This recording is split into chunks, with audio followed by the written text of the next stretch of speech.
In this video, I'm going to show you a bunch of different exercises that you can do with the kettlebell. And here's my 24 kilo kettlebell. I call it Ludwig. No, I'm just kidding, it's my dog. The kettlebell originated from Russia. It was at that time used as a weight for measuring grains and food. It was originally measured in poods. One pood is 16.38 kilograms or 36.1 pounds. But since it's quite often used as a training equipment, it's often referred to as its kilograms or pounds. So there are mostly two different kinds of kettlebells that are being used around the world. One of being the cast iron kettlebells, and then there are the competition kettlebells. Competition kettlebells always has the same size, no matter how heavy they are. So as you can see, this is a 12 kilo and that's a 32, and they are the same size. I have 12, 18, 24 and 32 in the competition style kettlebell, and my cast iron is 64. If you're new to kettlebell training, it's okay just to go with cast iron kettlebells, especially if you're not planning on competing. I've had these for many years, and I was training for competition some years ago. One word about the cast iron kettlebells is that I've noticed that the handles change is usually quite different depending on which brand you choose. So go try out different kind of cast iron kettlebells and find the one that fits you best. Some have really wide handles and some are really thick. The cast iron kettlebells is also much cheaper than the competition style kettlebells. My background in kettlebell training, I qualified for the nationals in around 2012 in the snatch event, but I didn't attend due to an injury in my wrist. Around that same time, I also attended 2 trainer certifications. Today I'm mostly using it to supplement my powerlifting and strongman training. I mostly do swings and presses. I don't do that much snatching anymore, but it happens once in a while. Kettlebell is really great for strength exercises and conditioning exercises as well. You can really get in a really good shape by doing only kettlebell workouts. Do kettlebell exercises for high intensity training and you will really see some results, that's for sure. Here's some general tips on getting fit at home. Food matters, so find a diet that fits you and then stick to it. Keep a log of all you eat. Write down all meals and all snacks. Make sure to stay hydrated. Drink a lot of water. Start with simple exercises at home, then slowly invest in some equipment. If you have a gym membership, then do some of your training at home and some of the training in the gym. You'll soon find out which exercises that doesn't need any equipment and which exercises that you have to do in the gym with the equipment. Buy only equipment that you know you'll be using. A good example, if you don't like doing cardio exercises, then don't buy a rowing machine or a treadmill. A good example, I did that. I bought a expensive Concept 2 rower and I only used it once a month or so. Commitment is important. Stick to your diet, do your workouts, keep a log of all your training, write down all exercises and reps. This way you can track how well you perform.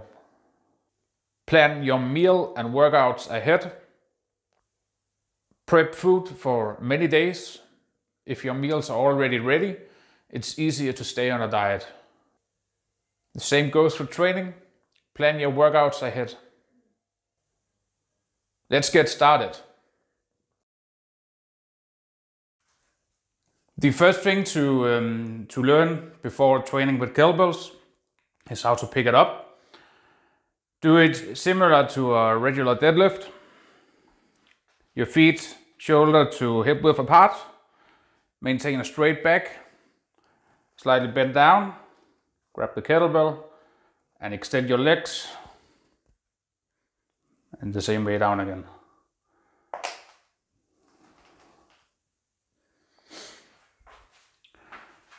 Make sure not to round your shoulders. So don't do like this, but it should be like that.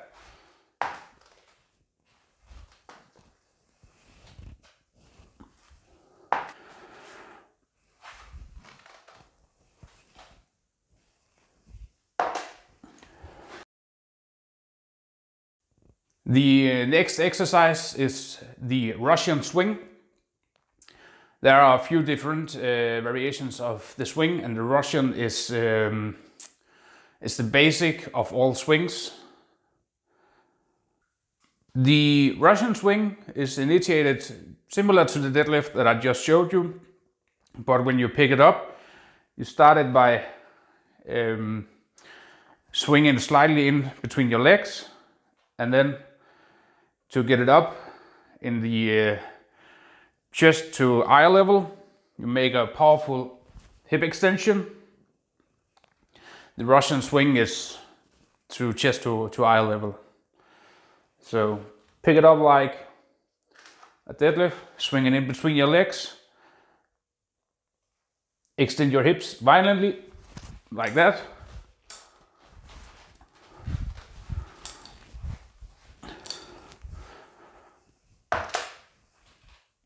That's the Russian swing. The kettlebell is supposed to point in the same direction as your arms and not hanging downwards. So it should be like this and not like that. It's not a front delt raise exercise. It's like that. Your arms should not be entirely straight. It should be slightly loose. You can have them between here and here. And your shoulders actually acts as a hinge. So it's not supposed to be like that, but more like this. This is okay as well.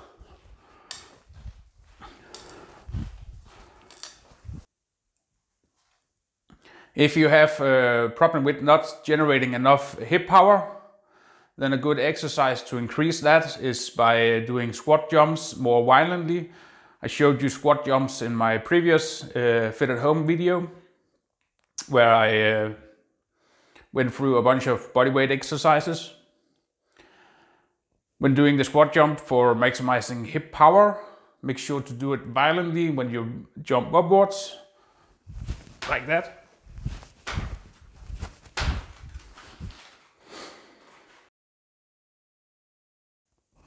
Another version of the swing is the American swing. This is also the swing that is mostly used within CrossFit because it has a longer range of motion. It goes all the way up over the head. It's performed exactly the same way as the Russian swing, but with a little more hip power to make the bell get over your head.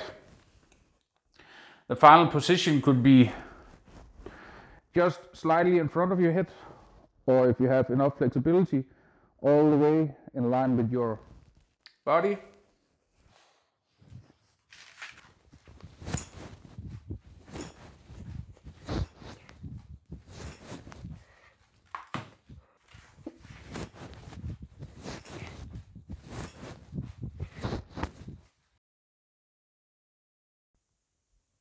Another swing variation that is often used is the one hand swing. The one hand swing is the base before doing clean and snatches. What you do is your hand slightly towards the corner of the kettlebell, so it's more up to this instead of where both is taking up the entire space. Don't do the middle, but out to the side. From here, it's performed just like the Russian swing, starting with a deadlift, swinging it in between your legs and up to between chest and eye level.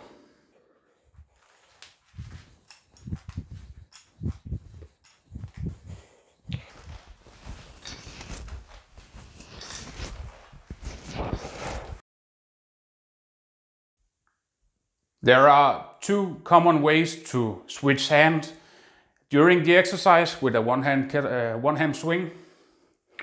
The first one is the half rotation switch. Do the swing and slightly rotate the kettlebell doing each switch like that.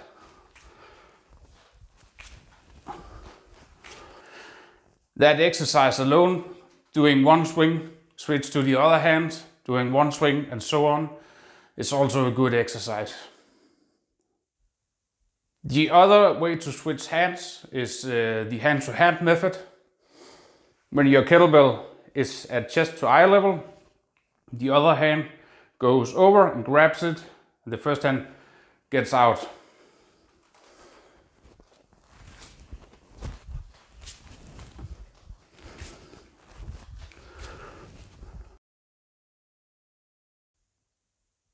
So the next exercise is the kettlebell clean. The kettlebell clean can be done with one kettlebell or with two kettlebells.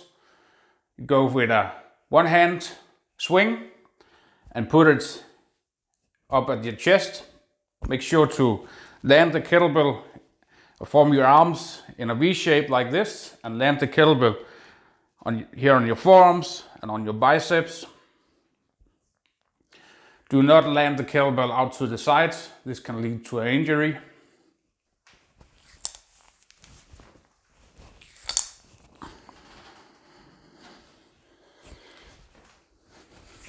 Within kettlebell sport, in the clean events, it's usually done with two kettlebells.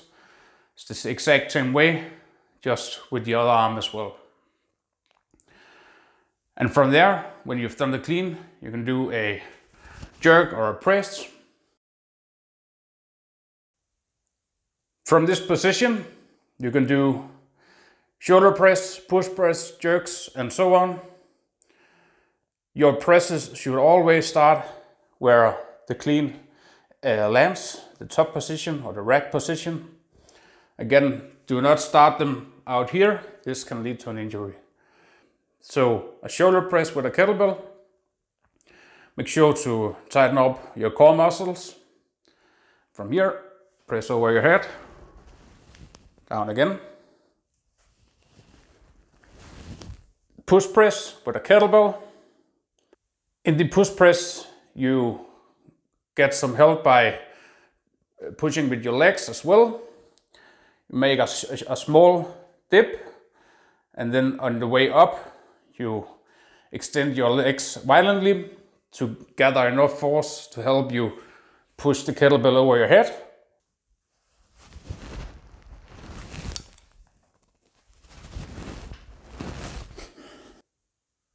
Floor press with a kettlebell. It's also possible to press the kettlebell from lying on the floor. You can do this with one or two kettlebells. From here, make sure to use both arms to rack it to this position. And from here, you do the press.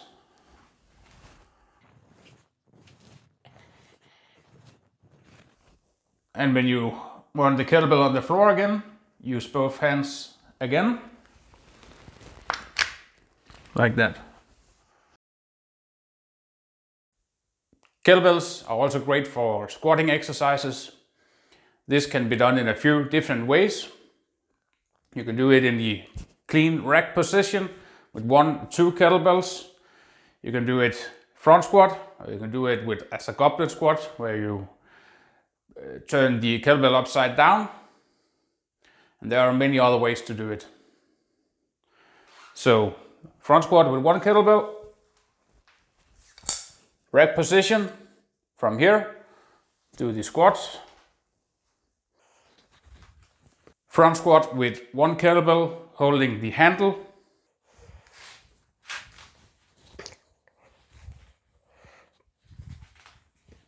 Goblet squats is when you have the kettlebell pointing upside down.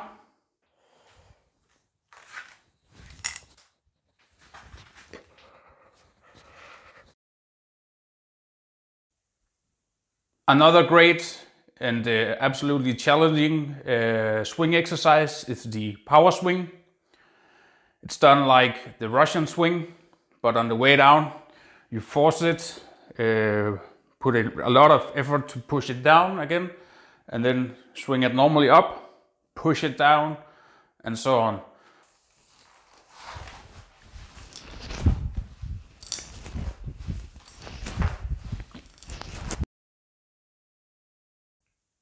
You can also put a resistance band on your kettlebell, do swings with that. It will be kind of like the power swing, but the resistance band will force the kettlebell down again with a much higher speed. So wrap it around the handle, run it through like that. I like to keep it down here at the bottom of the handle, but you can also put it in the middle of the handle.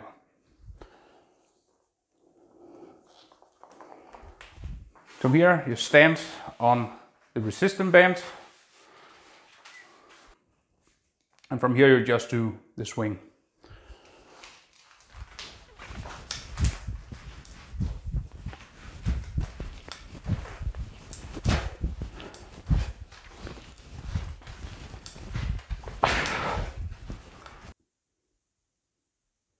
So that's the kettlebell exercises for this time. I might do an advanced kettlebell video as well with snatches and Turkish get-ups. But master this one and then we will take a look at it. So which weight should you start with? I recommend for beginners, for female, you should start with 16 kilo kettlebell, and for men 24. If you're really new to training and fitness in general, then a few kilos lighter, so women could be 12 kilos and men could be 16 kilos. Kettlebell weights usually increments with 4 kilos, but it is possible to find them with smaller. I've seen 2 kilos increments, maybe there are 1 kilo increments as well. So how many reps should you do? Depends on the exercise, it depends on your goal, it depends on your strength and endurance. If you want to shred some weight, burn some fat and gain some muscle, I recommend that you do high intensity training with the kettlebell, do a lot of swings. You can do Tabata with 20 seconds of full power on swings, 10 seconds of rest, then swings again. You can also combine many exercises, so you can do the swing, then you can do the press for another round, and then do a swing again, the clean, and so on. You can switch between the Russian swing, the power swing, the American swing, the one-arm swing, switches, and so on. If you want to gain some strength, but not that much endurance, then obviously the deadlift is the foundation of most strength exercises, so I recommend doing that. Go as heavy as you can. For deadlifting, yeah, if you're new, 32 kilos, 48, 64. It all depends on you. So that's it. If you enjoyed this video, make sure to hit the like button. If you haven't subscribed to my channel, please do so. And be nice and leave a comment as well. See you soon.